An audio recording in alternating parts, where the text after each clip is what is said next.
So, as I was so kindly introduced, I am Avi Hegland-Fisher. The JD after my name is Juris Doctor.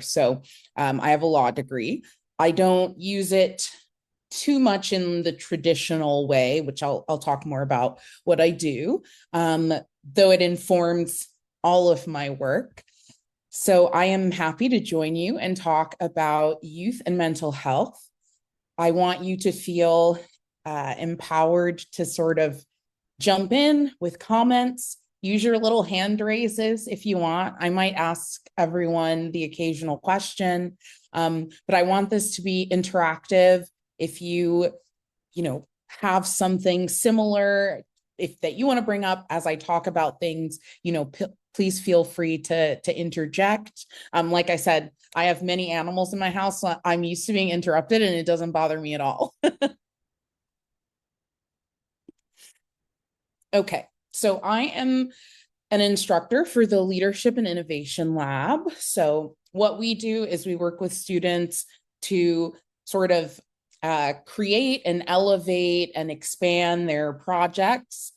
The goal is to help students with anything, whether it's a passion project, a more sort of serious venture like trying to publish a paper, something that's a combination of a passion, but also very serious, like creating an app meant to assist your favorite cause. So I spent a lot of time thinking outside of the box with great students like Grace.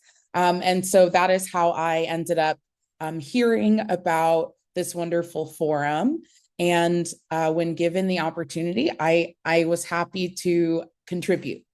So I'm an animal mama. I've got 2 dogs, 2 cats, and a blue-tongued skink. If any of you are people who like reptiles, you might know what that is. If you are not a reptile person, think of her as like a long sausage with little legs. I think that's the best way to explain her. So pronouns she, her, or whatever strikes you. My hobbies are things like dinner parties, watching documentaries, writing poetry. I'm a very sort of aesthetic person, so I really like setting atmosphere for whatever end. Fun facts about me. I grew up in Chicago and I live in New York now. I've also lived in DC and Philadelphia, normally jumping around for school. I consider myself a jack of all trades, key master of none, or very few. I have had all kinds of odd jobs, and I love doing totally random things. So I've been a bartender, a barista, waitress, babysitter, dog walker. I've been a tutor. I've been a camp counselor. All of the different jobs, and I really like learning how things work that I would typically take for granted. I think that's what I like about sort of learning new jobs. Labels are never perfect, but if I were to sort of put one on myself or my belief system, I'm an anarcho-socialist, which is just like, I believe that change needs to happen and that it might not be pretty. My academic background is across a couple institutions. So I went to Colgate for undergrad and I studied English, philosophy, and the classics. I actually live in Hamilton, which is where Colgate is now. As I said before, I've lived lots of places, but I recently came back. That's how you really know you liked college, when you return to your college town. For law school, I went to Penn and I got a certificate in management from Wharton. And then I did part of a PhD program. So I'm what they call PhD ABD. I've taken all the coursework and passed my qualifying exams, but I've not written a dissertation. It remains to be seen if I ever will. But while I was in that program, I attended the International Human Rights Law Summer School at Oxford. which I was accepted into by GWU. I just say all of this to say that because it's going to be a little bit of a theme, I'm sure in your talks and also in my presentation, I spent a lot of time at school. So balancing mental health when you're sort of in a close environment with people is a sort of uniquely stressful challenge. So this background, if nothing else, speaks to sort of my own battle to manage mental health or even physical health, while consistently in the presence of people that you kind of can't get away from in the dorm or campus atmosphere.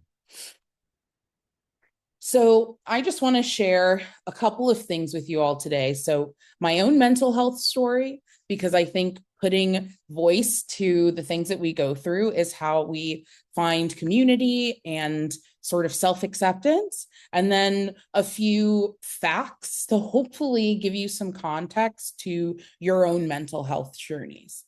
There will be some potentially triggering stuff. So if you want to sort of hop out for a bit and come back in like 5 to 10 minutes, I totally understand. Otherwise, you're welcome to just, turn your camera off and walk away. But I'll start really far back. I'll start with elementary school.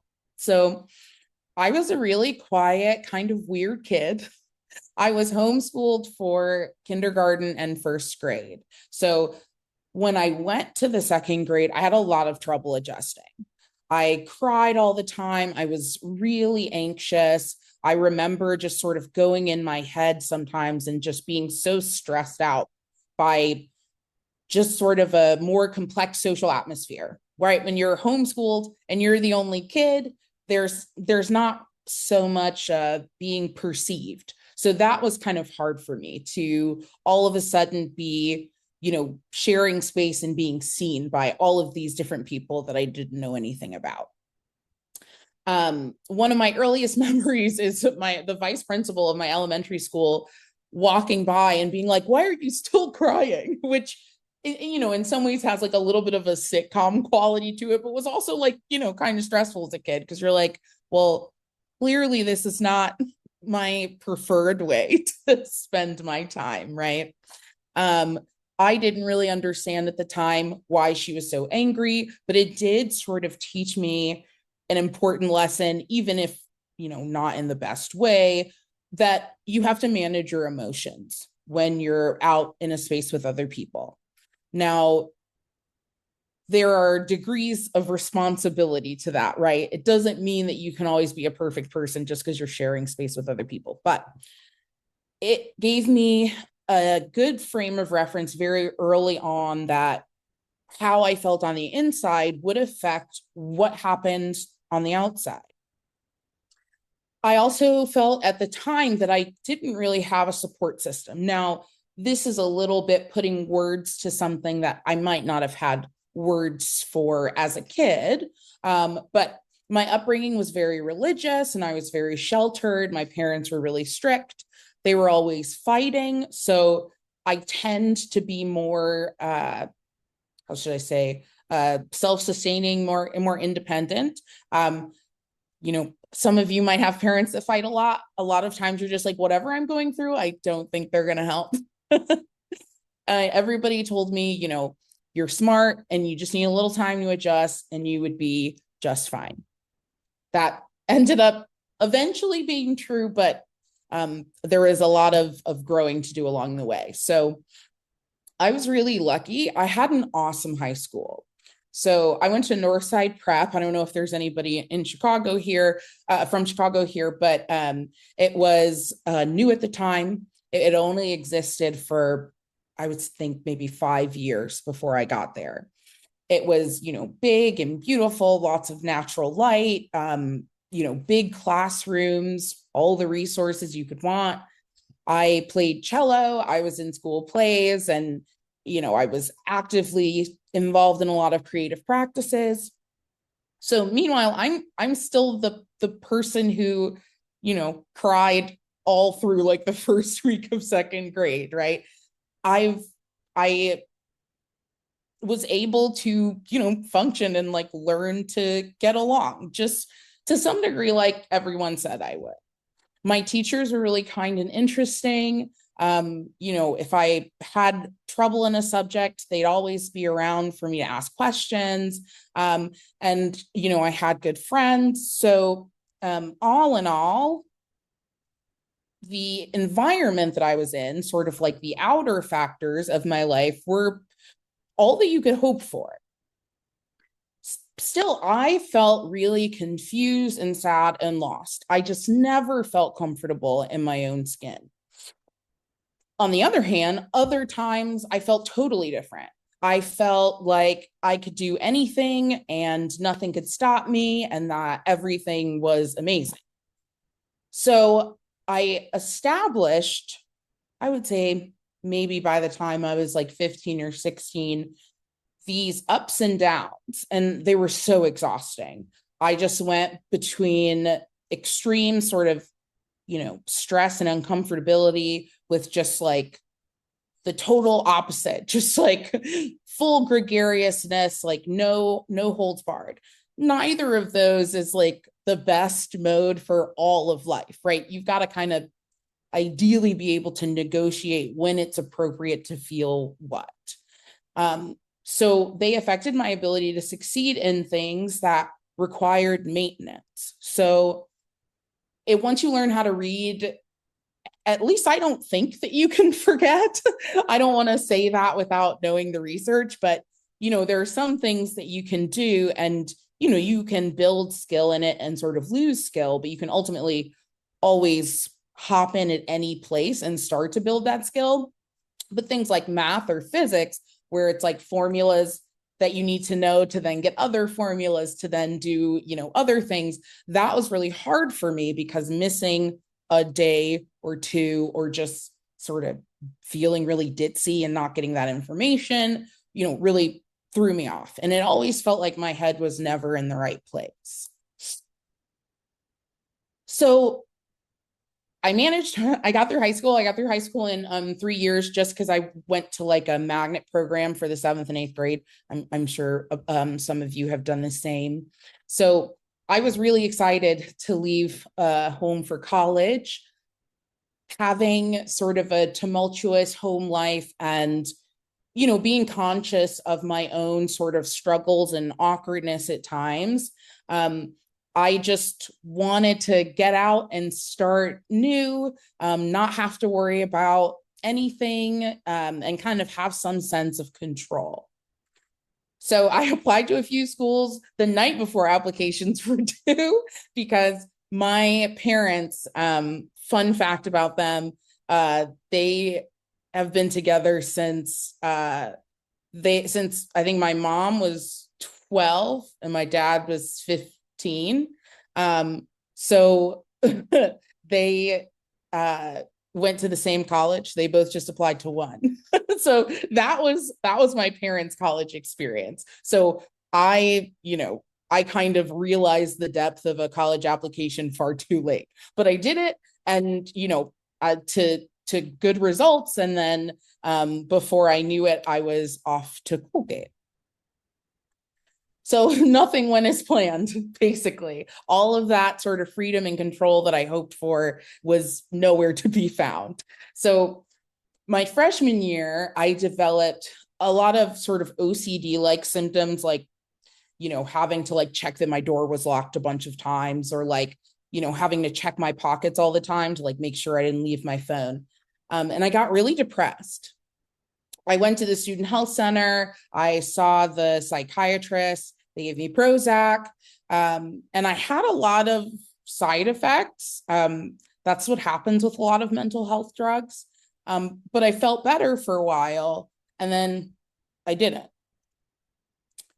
Sophomore year, I tried to commit suicide, and then again and again and again for like a year period. And so it became clear that my diagnosis was wrong and I was getting worse, not better. Yeah, Grace? Just a little question. Please feel free to not answer it if you don't feel comfortable. But since I'm like really into the details when it comes to psychology, do you know like let's say the reason what was going on in your head or like why you thought suicide would be the solution? Like was it Yeah. because I feel like nothing else would work or like was it because like just what was the reason behind that? Yeah, yeah. So I think, there's always sort of the like ambient drama, I guess, of being young and in a new place, right? Like, are people gonna like me? Like, or like I'm dating this person, but it's like not going how I want, right? There's always just sort of like a cocktail of these things that like make you feel worried and insecure. For me, um I was always what I can only describe as sort of like compressed by my thoughts. Like I can have six or seven sort of strains of worrying going on in my head at the same time, and I'm like to the point where it's like a radio, like I can't turn it off, right? It'll just be kind of like a constant white noise of just like being worried or afraid or insecure about something. And so to some extent it was just sort of trying to turn the radio off, to like extend the metaphor, if that makes sense. I always had so much inner noise that I couldn't think of just any other way to get out of it. Does that make sense? Yes, so just wondering, I'm really sorry to hear that, by the way, and please don't take this as in like I'm trying to analyze your thing or any way, but just wondering when you were thinking of suicide, were you thinking of it as in like there's how there's like a difference between wanting to disappear temporarily and wanting to like actually die? Mm-hmm. Thinking Mm-hmm. of like a painless suicide, or were you thinking more of like I'm suiciding because I want to feel the pain, the like that kind So of I think probably a mix of those.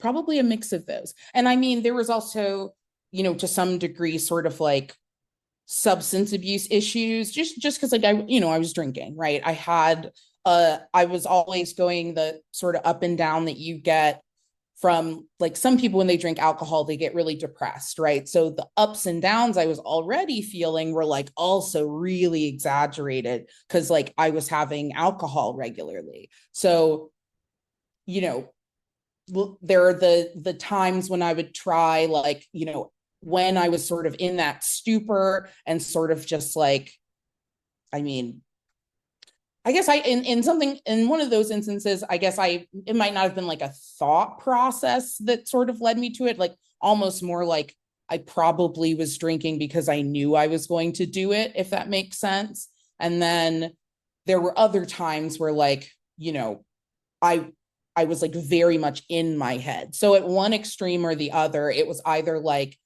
I need pain to kind of snap me out of this, or like I need to just sort of like fade away because like why am I even here? Right? Does that make sense? Kind of the going back and forth. Yeah, I'm so sorry to hear that, and like I think that definitely must have been tough. But just wondering, even though like there are still people physically in the world around you, like there are like the police, like random strangers on the streets, and even like just random birds. How did you feel about other people around you during this phase? Like, did you have the feeling that, I feel like they would not accept me, or like, did you have the feeling, or how were you feeling about the people around you during this like suicidal phase? Oh, that's a really good question. Hmm. I think I really didn't think that much about anyone else. I think it was actually a very internal experience, just sort of like a lot of my own sort of thinking or what they call catastrophizing. So, like, you know, making something into a really big deal sort of in your head. So it was a very sort of internal experience. Like, I would say it's something akin to like being underwater, like, but the water is your thoughts, if that makes sense. So probably in some very real ways, I had like dampened sensory experiences, right? Where I like wasn't really like paying much attention to a lot of visual stimuli, or like I wasn't, really listening to what was around me, because, that's your brain can focus on a lot of things at once, but it tends to be when you're really internally active that you're sort of, not doing other things that have to do with the outside world, like sleeping, right? Does that make sense? Yes, I think I often see artists like draw or use the ocean as a metaphor for depression. So I Mhm. think that makes a lot of sense. And thank you for having the courage to share that with us. Yeah, absolutely. Thank you. Thank you for asking. I never know what to say unless somebody tells me what they want to hear. So I appreciate that. Um, so it was it was getting worse, not better. I went home for the summer, did it again, and I ended up sort of ironically, I guess, or perhaps just coincidentally, in the psych ward at the same hospital where I was born. And I just mentioned that because I remember they were sort of sitting down with me and they were like, "You're like, do you know your dad's bipolar?" And I was like, "Nope." No one has ever said that to me, and I don't know what it means. And they were like, "Yeah, your dad was actually got diagnosed here for the same thing years earlier." And so many, but not all, mental health conditions, traditional like mental illnesses, disorders, a lot of them are genetic. So that ended up being very sort of useful to them medically, but also for me to kind of give myself context, right? Like, my dad's awesome. And, to sort of grow up when you're with your parents in a sort of like tumultuous moods all the time, it gives some context, right? Like, oh, I know how I feel all the time. Oh, this is how my dad feels all the time, right? So it had some sort of reflective capacity that ended up, changing my relationship with my dad a lot. So since college, I've been properly diagnosed and sorted out. I have bipolar disorder, social anxiety disorder, and ADHD, which effectively explains all of those things that I had trouble with in school, right? Like being around people that I was unfamiliar with, process based subjects, like all of this is sort of textbook for these conditions. And I've definitely had ups and downs since college, especially before I comfortably found a medication that would consistently work. So that's something I think many people don't know about medication for your brain in general, but also specifically your moods. It doesn't always work forever. Something that works for you for a while, it's not even necessarily about acclimation, right? Like, especially when you're young, your brain is still growing and changing, right? So if your frontal lobe isn't even fully developed until you're 25, right? The period of going through college and trying to stay on medication and doing all of that was in some way like one step forward, two steps back, because my brain was also changing and the same things didn't always work.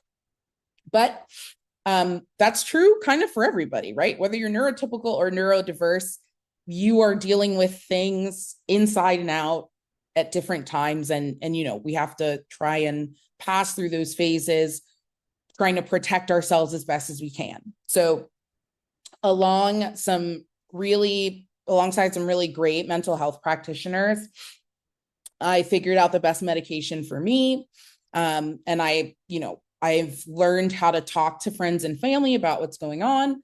And my life is pretty awesome. My husband is actually also bipolar. So I won't go too much into their story. But they found out later in life. So I found out when I was like maybe 20, I got properly diagnosed, 19 or 20. And then my husband got properly diagnosed at like 27.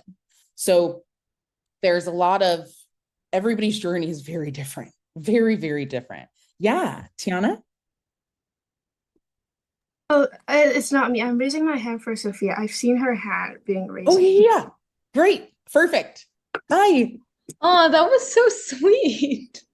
I don't have the hand raise button, but thanks. I was just like again, you don't have to answer this, but I was wondering what was the best medication for you and what did that specifically target? Because like you're saying, like you had like a lot of different symptoms and like a mix of like ADHD and social anxiety. At one point you were diagnosed with depression and like and bipolar. And so what exactly like did the medication that worked best for you target? And like, yeah, just Great question.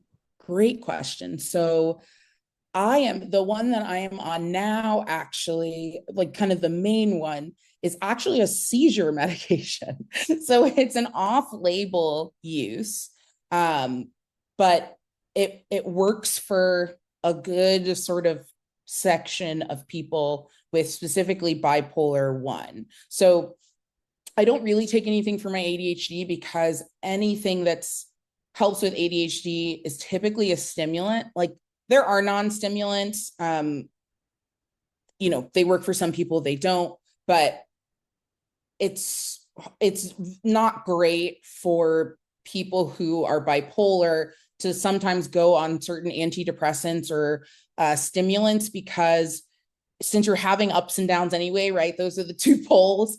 Having something like that can really like throw you off. So it is kind of a more of a delicate balance. Same thing with social anxiety. One of the things they would give you, for instance, if you're like prone to panic attacks, might be like Xanax or something. I think that's a benzodiazepine, and those can be really addictive, right? So you're always kind of negotiating, like just like with medicine for something that you would consider more physical, even though obviously like mental health is also physical health, but there are always these instances where you can't, like there's a lot of stuff you can't take if you have an MAOI or like if you take an SSRI, an antidepressant. So normally you can't get everything treated. And in my case, it was just totally random. They put me through all the traditional drugs that they would give somebody who was bipolar, because that was the one I got diagnosed with first. And then they were just sort of throwing spaghetti at the wall after that. And and trying the off-label ones. And luckily one of them worked. Yeah. Avalon? I was just wondering how it felt to like finally get that diagnosis after so long, and if it kind of helped you to better connect with your dad and have a better relationship where you can kind of like bond over your shared experience. Yeah, I actually remember clear as day. I was just sort of, sitting in like the lunchroom during visitor hours when I was in the hospital. And and I was crying because like you're just like, I don't want to be stuck in here. Again, in any hospital, in any circumstances. And then my dad came to visit, and he was basically just like, it's fine. Like I've been here. They'll give you what you need, and you'll be out. And he's very much been sort of, I mean, especially before I met my husband, my dad for a while was like became like a really good focal point of me checking in to be like, wait, have I lost it? Like, is this something people feel? Like, am I a brand new kind of crazy? I could kind of check in with my dad and have those conversations that, if you are sort of neurodifferent in whatever way,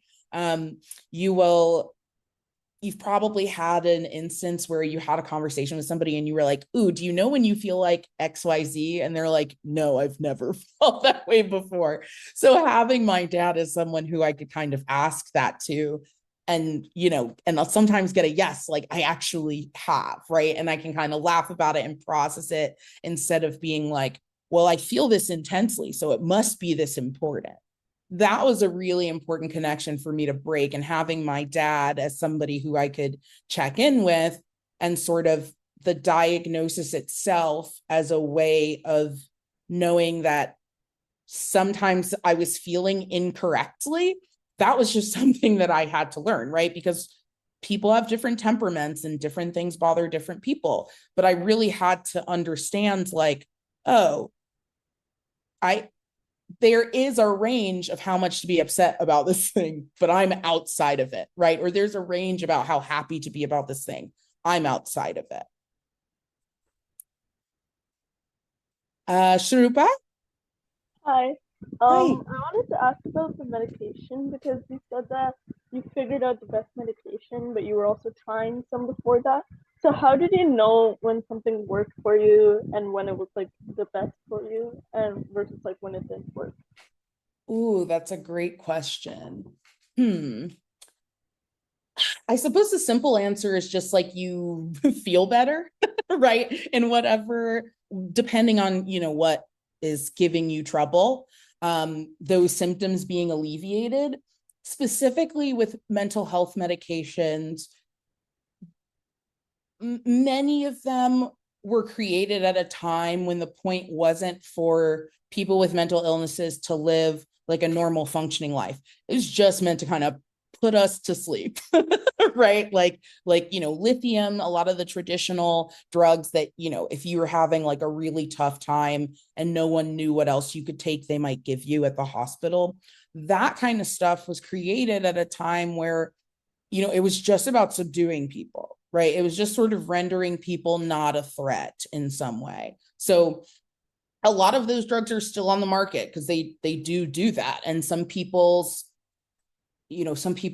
manifestations of certain disorders can be really violent or really immune to treatment in some way. Just like really everyone's different. So a lot of those for me as an academic or doing whatever else I was doing in my life, I was very conscious of the fact that something just made me feel stupid or like made me too sleepy. I was like, I can't be in this haze all day.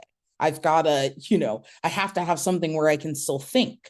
And then on the other end of things, one of the big mistakes that, they may be unavoidable mistakes, but oftentimes when somebody's getting diagnosed as bipolar, they may get diagnosed as depressive first or as OCD or something like that. So really it's a symptom of something bigger, the bipolar disorder, but you might not be able to see the forest for the trees, especially if you don't know a patient for a long time.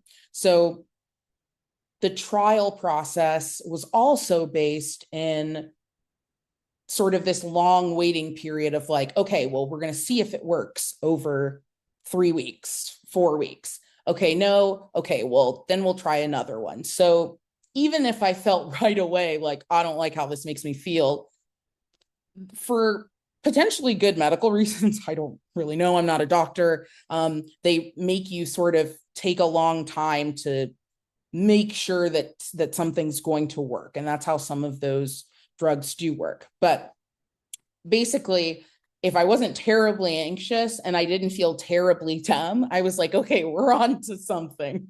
And so wanting to avoid both the mania and the depression is what makes it kind of delicate, because a lot of things, like I said, SSRIs and stimulants can sort of push you into that manic phase if your brain is predisposed to be at one end or the other. Yeah, Grace? Yeah, this isn't really a question, sorry, but this could be like a potential answer to Sari's question. Oh, great. Sorry, I keep on calling her Sari. But basically from my personal experience, usually when you take those psychiatric medications, you would have, or at least in clinics where I am, you would usually have a monthly check-in, and every day you would have this sheet to fill out. So like let's say if you were taking, I don't know, like sertraline or like an SSRI for like a comorbidity of depression and anxiety, then you would take one by the end of the day, or like you would take it in small doses. So let's say you would start off with like 25 mg, go for 2 weeks, and then every day you would label like from a scale of 1 to 10, 10's like super anxious, 1's like I am Buddha itself. Then you would choose like, oh, let's say I'm feeling a 6 today, I'm feeling a 7 today. And then over time you can see the numbers like gradually decreasing, like going from like a 9.5 to a 9 to like a 7 or like a 6. And then if you would also log in like your daily symptoms. I mean, I have an app, but like you can also just write it down like by hand. Like, do you have any stomach aches, migraines, headaches, or like any low blood sugar, feel like passing out? And I do find that also checking your temperature and weight on a daily basis is also pretty good to see if the medication's affecting your appetite or anything. And also, not sure if this is PG friendly, but you can also like list down your libido, is that how you pronounce it? Like, Libido. yeah, like your Yep, sex you're totally drive. right. Like your sex drive, especially if you're like a teenager or like a young adult. And then over time, if it's all been like steady and not too much of a change, then they would usually you in your monthly check-in, you would have your dose increase gradually so that your brain can get used to it. It'll go from like 25, 50, 100, or 75, 100, 125, 150, da da da. But I don't think anyone would take it up to like 200 because that's like quite a lot. I think most people just take it at like 100 or like 150 mg, I think. But if that helps with your question, it's like you would have a log, the log it, you can like log your symptoms in daily and also like rate them with numbers. And then you ha would have those monthly check-ins to like make sure that you're not like guessing and checking your medication effects, if that helps. Yeah, that's all totally great. That definitely tracks. And I think especially for people who are bipolar, and I would even guess probably schizophrenic based on just like, what I've read about it here and there. The key with somebody who's bipolar is if they think they don't need their medication, they do. The first sign that a medication is not working is that a person says, I think I need this. That's not what you want to hear. Typically, if you've got your wits about you, you trust your doctor, you're like, I don't know what it's doing, but I know I feel normal, so I'll keep taking it. But typically, if it's not working, you're much more likely to be like, it's not working because you're really depressed and you're kind of not doing the self-talk changing and the things you need to do, or it's not working because you're manic and you just are, you're wanting some kind of change that's not happening. But yeah, that's great, Grace. Yeah, Eliana. How do you feel like the expectation of other people to be normal or to be less bipolar, in a way affected you and your mental health in that journey? Oh, yeah, great question. Hmm. I think I just kind of grew up as such a weird kid in general that like it was just nice to put a name to the weirdness, if that makes sense. It was Yeah. less, it was less like, oh no, I'm crazy, I don't want anybody to know, and more like, oh good, now I have something to tell people when they when they want to know why I'm so crazy. I'm like, I have, I've an explanation for sort of the things that I don't control. Because that's the thing. It's one thing to not control everything about yourself, but it's especially hard not to even have an explanation of like what's happening. So having having a term for it, sort of stigmatized or not. And again, like I learned about it while learning that my dad had it, right? So it was a lot less like just me, like there's something wrong Yeah. with me. It was like, oh no, this is a thing people have because it's like like this person's had the whole time and I quite like them. So it's clearly, it's not gonna sort of stop me from having a life. Right. Okay. Thank you. Yeah, definitely. Those are all great questions. So you can't pick your journey, but you can prepare for it. Knowledge is power, and that goes in all things. So I just want to kind of move on to just a few facts that you can kind of keep with you as you are dealing with your own growth in general. So one is that you are very much still in development. The prefrontal cortex, which is responsible for a great amount of what we do, isn't fully mature until your mid-20s. So you have so much changing left to do, hopefully, and all in very positive ways. You also have sort of a melatonin battle. Melatonin levels in teens stay high later. So you are sleeping in later in the morning and drop later. So you don't get sleepy until later at night. bad and or no sleep leads to mental health issues. So this is just in general. Of course, some people, might not be this way, but that tends to be the case for teens. And there's not really linear growth. So, linear is like just kind of in a straight line. Every brain makes it through the adolescent period differently. No one has any idea exactly how you feel, but that I think is actually just really cool. Like, don't hate on your brain because like it's the one you got. Just like, you learn to hopefully love your body, right? Despite faults you might be able to nitpick with it. Do the same thing with your brain. Just like, you might have a funky birthmark somewhere. Like some people have dyslexia, some people, are bipolar. It's just something about us. When it comes to school and mental health, there's academic pressure. So try not to over worry about what teachers, parents, friends, and colleges think about your successes.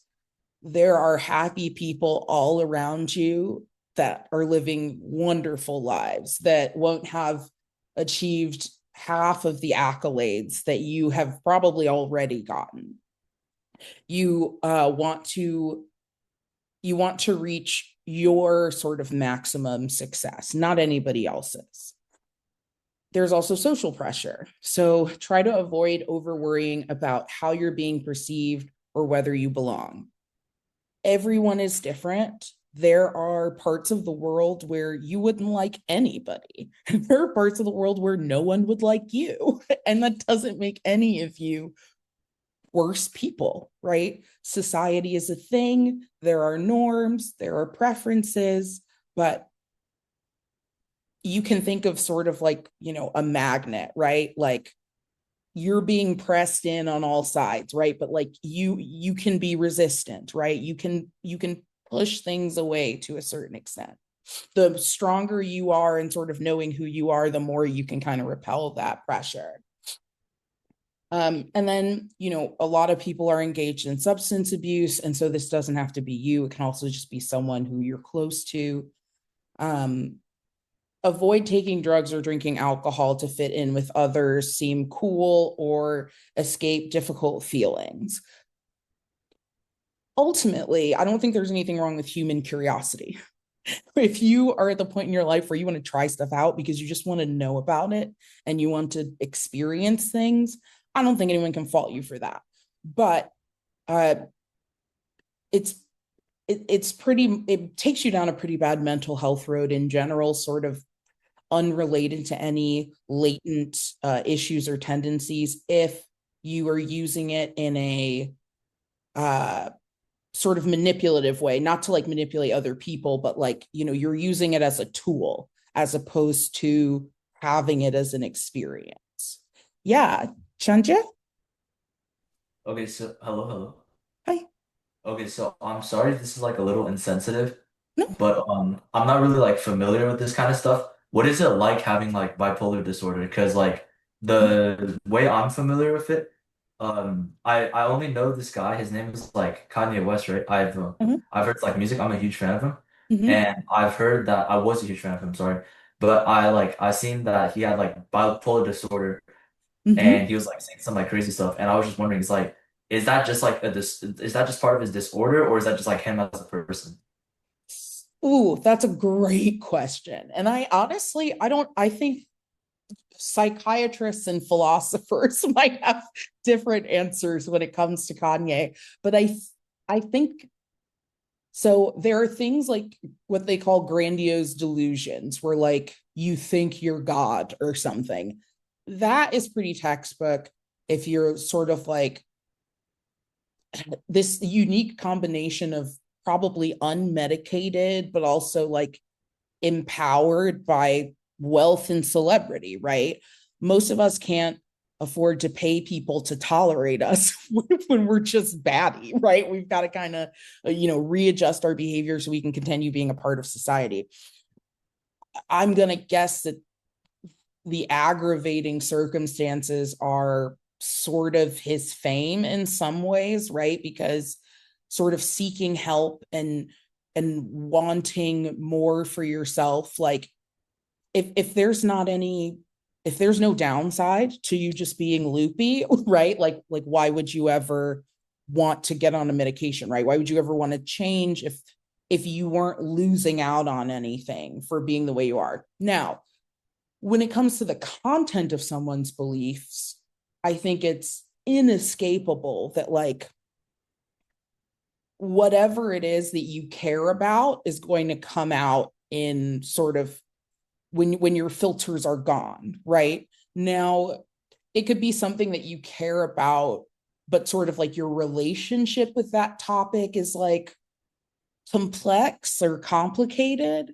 I'm like, I'm I'm the least likely to be an apologist for really anyone who's like, advocating for stereotypes or hurting other people or discrimination or anything like that. So I think there's a little bit of both. Like being bipolar can definitely make you loud and confident enough to say some crazy stuff, even if no one agrees. But what that crazy stuff is, and like, whether or not it's some sort of weird fractal of a thought that's not as bad, or, whether it's like truly just something coming out that this person thinks versus a grandiose delusion, like that all gets really complicated. I think the best you can say is like, if you were to go big data wise, probably there's a statistically non-significant amount of minorities with bipolar disorder who like want to be Nazis. Does that make sense? I don't know. I'm trying to sort of break it down as scientifically as possible, but that's kind of that's what I would say. Yeah, that makes sense because like I heard a lot of people saying that like he's only saying it because he's bipolar, and it's like there's no way every bipolar person thinks like that, right? No, or even could. There are definitely. Yes. So I get what you're saying. It's just a him thing. It's just like Yeah. elevated by his like BPD, right? Yeah. I definitely think that's a case of exacerbation rather than like invention. Now, could he also be like schizophrenic or something, maybe? That would be different, right? Because that's a lot more delusion involved. But if he is in fact bipolar and that's an accurate diagnosis, it's a lot of that is his own baggage.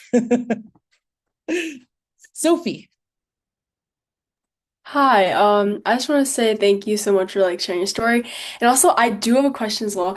This might be a little like insensitive too, but like because I'm not too familiar with bipolar other than I know that like you have like, mood changes. Like, do you sense or like know when it's coming? Like, do you like kind of, are you conscious of that? Like when you're in that or like when you switch, Because yeah, I'm not quite sure.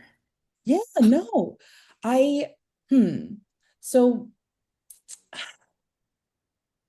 I mean my personal experience of it is like I do know when it's coming. I can sort of self-reflect enough to see like, oh, I've been really angry this week, or like, I keep like waking up the next day being like, I did what yesterday? Not believing my own outlandishness once the mood has passed. And then I can kind of put two and two together. But that took a really long time to learn. It took a really long time to learn, especially some people, it's really hard to tell what makes them bipolar, or not what makes them bipolar, what activates their sort of episodes. But for me, I'm like pretty trigger dependent. Like if nothing's going on in my life of note, like my moods are just fine. Especially since I've been regularly on medication for like years. But then if someone passes away, or like something really stressful happens, I'm much more likely to sort of have to do that reeling in, do that sort of like self-monitoring. Yeah, thank you. Yeah. No, those are great. Those are all excellent questions. Okay. So just a few more slides. So relationships and mental health, there's so much about them that all naturally sort of makes us insecure and worry, and that's just a sort of a battle to getting to know people. But there's some stuff that time and time again is going to mess up your mental health. So of course, any toxic relationships, friends, significant others, whoever, it can lead to stress, anxiety, depression, or self-harm. Codependency can lead to low self-esteem, anxiety, or depression. Dating violence can lead to depression, suicidality, PTSD, or eating disorders. And sometimes you have all this in one.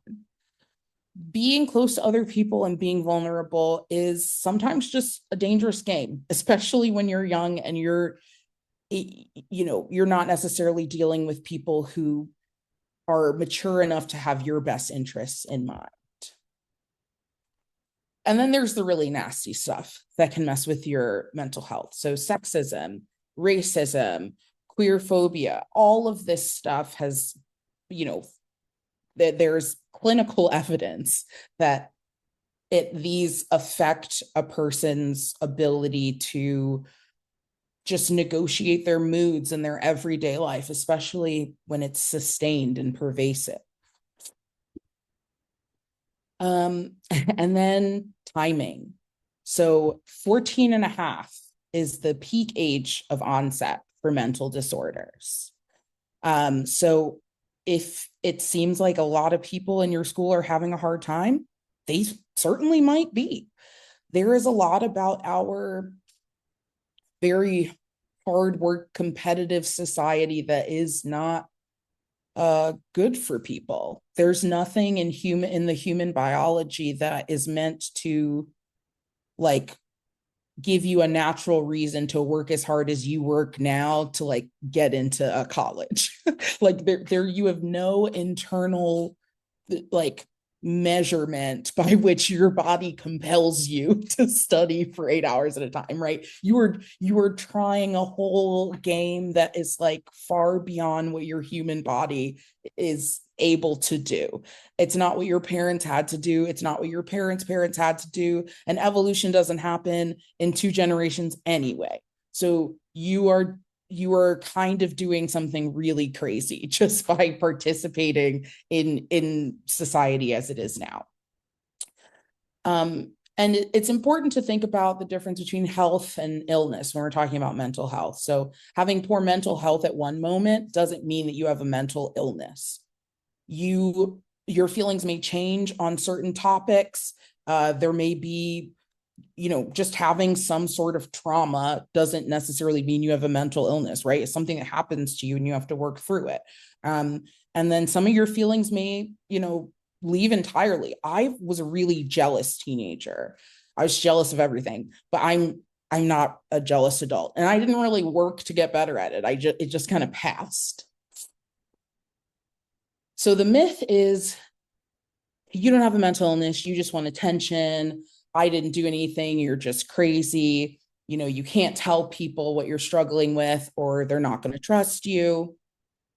The reality is you can't change everything about your life while you're still in high school, at least, but you're not alone and things are going to get a lot better if you just give it time and believe in yourself. So 20.3% of American adolescents had mental or behavioral conditions in 2023. That 1 in every 5. 20% of Canadian youth experience a mental illness between ages 15 to 24. So this is not a rare thing by any means.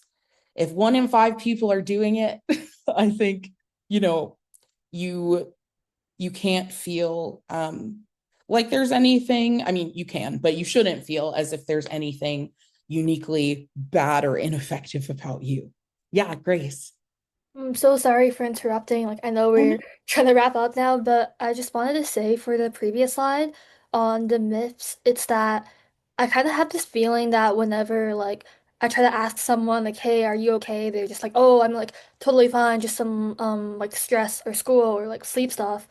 But like in reality, like over the summer, I was really into like teenager hormones and also the menstrual cycle and depression, stress, and comorbidity intersections.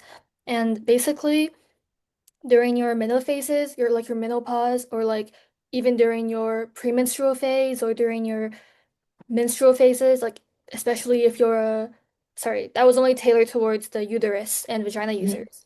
But if you're like, if you have during those phases, like there are lots of people reporting that they feel suicidal or they feel like severely depressed, like they just can't do it anymore for no reason.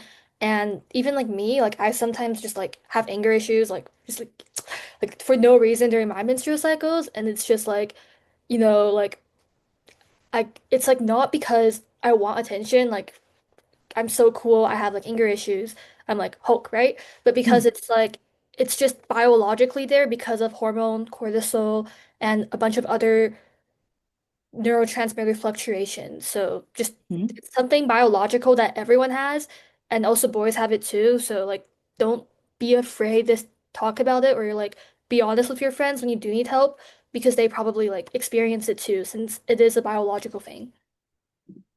Oh. Well said. Very well said. Absolutely. It's all the body. So what's the solution? Well, on the one-to-one level, past the sort of, there's always legislation, there's studies, there's, politicians, there's all this stuff that kind of is involved in rolling out society-wide things. But person to person, be self-accepting. Even if you're never better or whatever that means, it doesn't mean you can't live really well. Love yourself, check in with yourself, trust your instincts. If you self-monitor and you self-monitor without judgment, you'll be in really good hands. You can always ask for help. Try to be humble. Do your research, listen to experts, accept help from people who care about you. There will be times in all of your lives, whether it's a bad boyfriend or a bad investment, where people are telling you, like, we love you and we don't want you to not be yourself, but please hear us. When those moments happen, try your best to evaluate that information and accept help when it's being offered. And then honesty. If you're feeling something and it's affecting your mental health, tell someone. And don't just tell someone when it gets too much. Sometimes I just hear something in the news and I tell my husband, that makes me really angry. And then that's it. There's nothing else. But just saying it, getting it off your chest, that's okay. That is so much better. You allow someone else, someone who loves you, whether it's a friend, anybody else in your life, a family member. If you are always open and vocal about what's going on with you, it's not just you self-monitoring. Everybody gets to help monitor each other. When you feel off, people notice because you say what's on your mind. Yeah, Grace. Oh yeah, sorry, but this might be kind of off topic, and this is also a pretty controversial suggestion. But personally, I do think that like sometimes it can be really hard to shift your own perspective. Like say, oh, like people tell me you gotta accept yourself for who you are, but I don't know how to do that. It's like, I can't just do it that easily. So if you do, like because cognition does play a huge role in neurological disorders, and I guess I'm a big fan of cognitive behavioral psychology. So I do find if you tend to struggle with like rumination or you struggle with being hyper fixated on certain negativity or certain negative aspects, reading or like just throwing yourself out there to experience way more, or even like trying to read autobiographies of other people's lives, even reading like history or real life events, it can really help you understand that, like true, it's kind of humble, like maybe a bit you gotta go humble and think, oh, I'm thinking really narrowly. Like I'm only seeing through my lens, and I'm not seeing through the lenses of everyone else. Like what, like say, like would they have felt this way if they were in my shoes, or like you would be able to expose yourself to more perspectives, which is also why I think this forum is really great, since you can understand other perspectives. But by throwing yourself and like taking the risk to go for other perspectives, whether through books, like real life experience, or even movies or something, like documentaries. It's a really great way to shift your cognition and like literally help you be yourself or like be self-accepting. Yeah, practicing empathy. That with other people, you might actually be able to turn around and empathize with yourself. And that's ideal. That's the best. Feel free to contact me. Um, you're more than welcome to email me for anything. I'm so happy to have been able to talk to you and join you all at this lovely forum. I do have more students tonight, unfortunately, so I'm gonna have to hop off and feed myself and keep working with students. But I have so enjoyed speaking with you. Anybody have any questions they want to ask me before I pass the floor over? I believe Sophia P does. Okay, yeah. I just less of a question, more of like a collection of comments. Yeah. I just I really want to thank you for speaking with us, like as a lot of other people did. But I think something that you said that really stuck out to me was the fact that like when you were going through those really like hard phases in your life and like you attempted to commit suicide and like I think someone asked you like kind of like how did the outside world play into that or like the people around you, and you said that it was like really like internal. And I had a friend who did commit suicide, and I've always like kind of had that like weight of like what could I have done. And I don't know, just like you, I just wanted to say thank you for like saying that, like it's like really like just like in your brain basically. And it just kind of like almost like took a weight off my chest. So yeah, thank you for that. And then also what you were saying about like it was like several slides ago, but like the core comorbidities between like everything that's like after I started researching like suicide and anorexia and all these different things, I found like kind of what you were saying. There's like a very like there it could be genetically, it could be because of genetics, and like I started researching a mutation even that's like gets passed down that like shows up in a lot of different disorders. And so yeah, like I've just like found a lot of connection between like what you were saying and like what I found in my own personal experience. And also I use Ingenious Prep. So that's really cool. Perfect. Amazing. Well, then you and I might run into each other again in the future. That's Yeah. exciting. Yeah. I'm sorry for your loss for sure. But you're right that it's it is very hard to help someone who's suffering. And ever so often somebody manages to chisel through, but that's the exception, not the rule. The rule is that, you know, you're literally trying to save someone, right? Their own body is working against them. So you're trying to literally save someone from themselves. And that is a really tall order. Yeah, Avalon?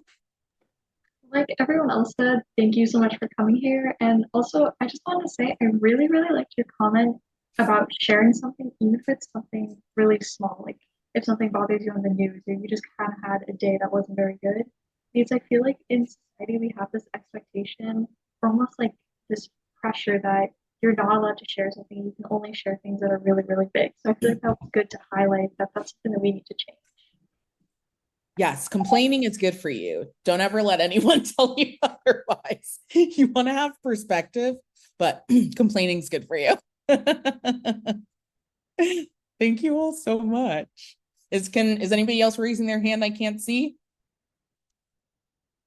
I just wanted to say thank you so much for sharing your story. I found that really like inspiring and like thank you. Like it definitely like taught me a lot more about like bipolar disorder and like especially like I just want to say also Grace, the comment that you made about like how like in biologically like people can feel certain ways when they're on their period or experiencing like changes in their body, and I like want to tell you like yeah, no, sometimes too I'm like so angry or like I'm so moody, I would just cry over, like I will literally just cry over like the stupidest thing, like oh shoot, like I did not, I don't know, get like the right food or something, I don't know, and I would just be like oh, but then like it's kind of like reassure me that, it's not really something wrong with me. It's just like the natural like process of life. And We should do yeah, a I just want to, like yeah. Grace Lee on her period versus Sophie on her period, like face off. Who will crash out first? Yes. Yeah, but I just want to say thank you so much for sharing this. I really, really enjoyed this. Of So, course, of course. It was wonderful to talk to all of you. And again, please reach out if you have any worries, if you want to have a passion project that has to do with this or anything in the future, reach on out. I'll be happy to hear from you. All right, I'm passing it to you, Grace.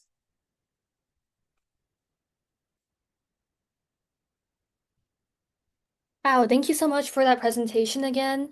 And it's very, very uncommon nowadays for people to, be open about their mental health journeys, especially with something as sensitive as like suicide and bipolar disorder. So I definitely do heavily commend you and respect you for that because these are really difficult topics to open up to.